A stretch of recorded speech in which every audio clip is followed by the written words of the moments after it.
Bonjour, aujourd'hui on va voir les toxicos de la bouffe de Catherine Hervé.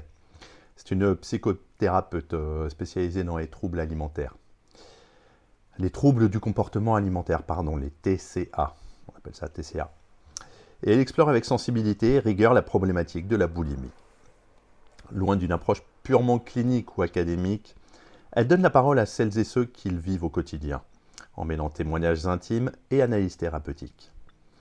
Le livre s'ouvre sur une définition claire et percutante de la boulimie. Non comme une simple mauvaise habitude alimentaire, mais comme une véritable addiction émotionnelle à la nourriture. Hervé explique que la nourriture devient un refuge face à la douleur physique, psychique, un moyen d'anesthésier des angoisses profondes. Le trouble est ainsi comparé à une toxicomanie, d'où le titre, les toxicos de la bouffe. Tout au long de l'ouvrage, elle démontre comment ce comportement se met en place, souvent dès l'enfance, en lien avec des expériences de carence affective, d'injonctions contradictoires, de non-dits familiaux ou encore de traumatismes. Elle insiste sur la manière dont la société, via la culture de la minceur, du contrôle de soi et de la performance, participe à entretenir ces souffrances. Hervé introduit ensuite différentes stratégies de prise en charge, issues de son expérience thérapeutique. Elle met l'accent sur la nécessité d'une approche psychocorporelle et relationnelle. La guérison ne passe pas uniquement par le contrôle alimentaire, mais par une reconstruction de l'estime de soi, la reconnexion aux émotions et la mise en mots de la souffrance. Ce qui distingue le livre est la place essentielle accordée à la parole des patients. Leurs témoignages, bruts et bouleversants, viennent éclairer les analyses de l'autrice, rendant le livre à la fois profondément humain et thérapeutique. Les toxicos de la bouffe se distinguent par son ton empathique et son absence de jugement. Catherine Hervé ne cherche pas à culpabiliser les personnes boulimiques, mais à comprendre avec elles ce qui sous-tend leur relation à la nourriture. Cette démarche est essentielle. Elle redonne une dignité à ceux qui, souvent, se sentent honteux, incompris ou invisibles.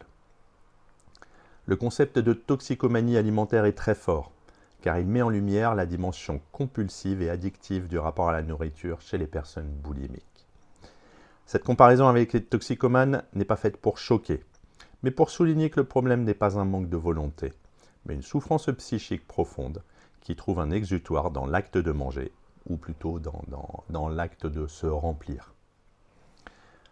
Le livre a également un mérite pédagogique. Il déconstruit beaucoup d'idées reçues sur la boulimie, comme « il suffit de manger moins » ou « ce n'est qu'une passade », et propose une compréhension nuancée, psychodynamique des mécanismes en jeu. Hervé adopte une posture critique envers certaines prises en charge trop normatives ou médicalisées, qui ne prennent pas en compte l'histoire de la personne, son vécu émotionnel et ses traumatismes. Elle milite pour une thérapie intégrative, où la parole, le corps, les émotions et les liens humains sont mobilisés.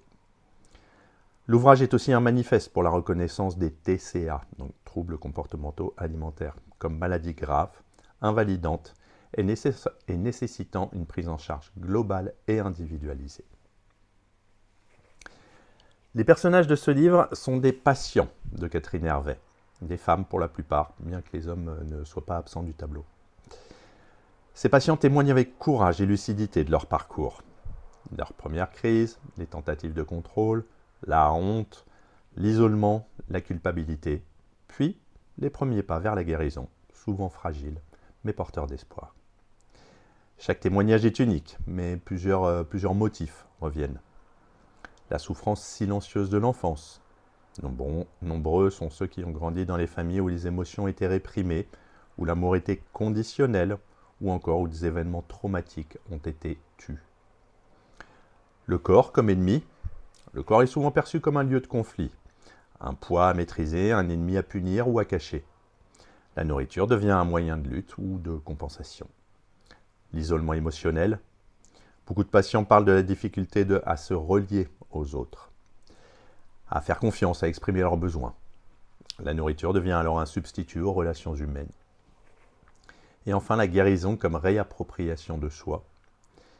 Les récits de sortie de boulimie montrent que ce n'est pas la nourriture qu'il faut combattre, mais la souffrance sous-jacente qu'il faut écouter et accueillir.